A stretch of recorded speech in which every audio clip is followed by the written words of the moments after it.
guys, I'm here today with Jennifer and Paul Robey, part of Euzoa since moving to Steamboat Springs in 2004. And we're going to get to hear a little bit of their story today in regards to some of the experiences they've had around giving. So glad to be with you guys today, and got a few questions. So guys, tell us about your first experiences around giving.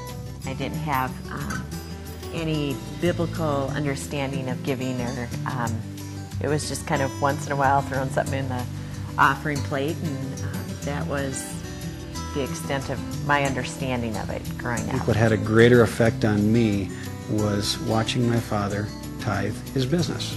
And to me, that kind of took it to a next level where maybe we're to give thanks for all things that God gives to us. What has been hard in your whole giving journey? When we were newlyweds and there were just barely, two dimes to rub together, and that's when that was not hard. It was really when the business started to do well, and then there was more money to decide what to do with. The business does better, and Jennifer and I would go into what we called shopping mode. And here's this chunk of money that was unexpected, and we're blessed with some great months, and I want to go buy hunting gear, and Jennifer wants to buy deck furniture. And so we would start fighting.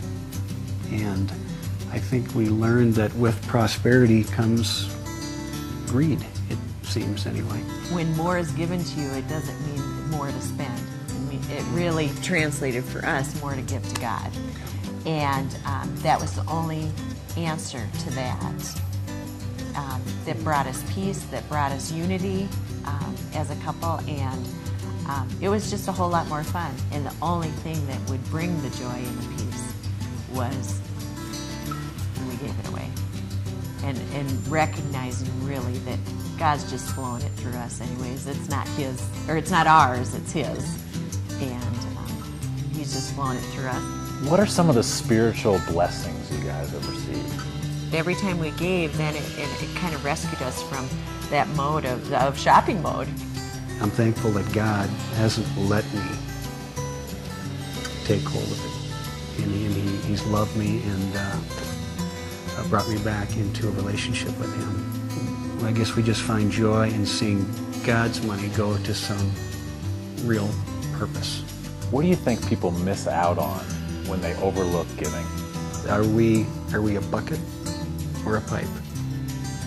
And I can't remember which author talks about this, but a bucket just holds for itself, and a pipe just passes it on.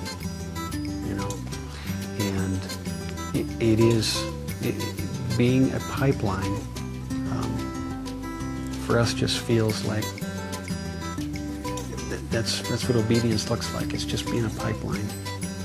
Whether it's giving, whether it's serving, you become a pipeline for Christ. Giving unites people. Prosperity or money has a tendency to divide people. And when you give it away, it seems to pull people in groups, communities, churches. It pulls them together. What's one thing, if there's one thing, you want others to know about giving? Start now. Don't think it's not enough. I don't think God wants us thinking, well, I don't have enough to make a difference. You do have enough to make a difference. And God, what God is looking at is your heart. He already owns it all anyway. And he's just saying, are you willing to trust me on this? Are you willing to give it away? So it doesn't matter so much if you have a lot coming in or if you don't have a lot coming in. If it becomes just part of how you live, how you honor God, how you worship him, it will, when you start doing it, it becomes habit, and then you just get used to the joys in that.